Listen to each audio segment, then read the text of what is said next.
નમસ્કાર દર્શક મિત્રો, આપ જોઈ રહ્યા છો વાયએનએન ન્યૂઝ. હવે જોઈએ અગત્યના સમાચાર. વડોદરામાં ફરીથી જાહેર માર્ગ પર પાકિસ્તાનના ધ્વજના પોસ્ટર લાગ્યા. પહેલગામમાં તાજેતરમાં થયેલા આતંકી હુમલાના પગલે સુરક્ષા એજન્સીઓ દેશમાં સજાગ બની છે.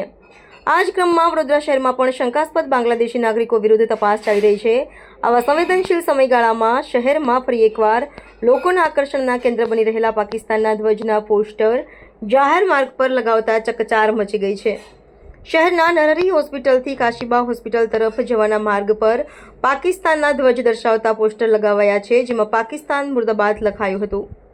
વિશેષ વાત એ છે કે આ પહેલાં પણ કારેલીબાગ વિસ્તારમાં આવા જ ધ્વજના પોસ્ટર લાગ્યા હતા, જેના કારણે પોલીસ તંત્ર દોડતું થયું હતું અને તરત તેનું દુરસ્તીકરણ કરાયું હતું.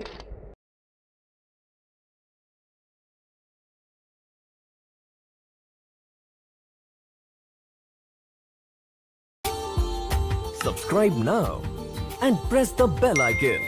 Never miss an update.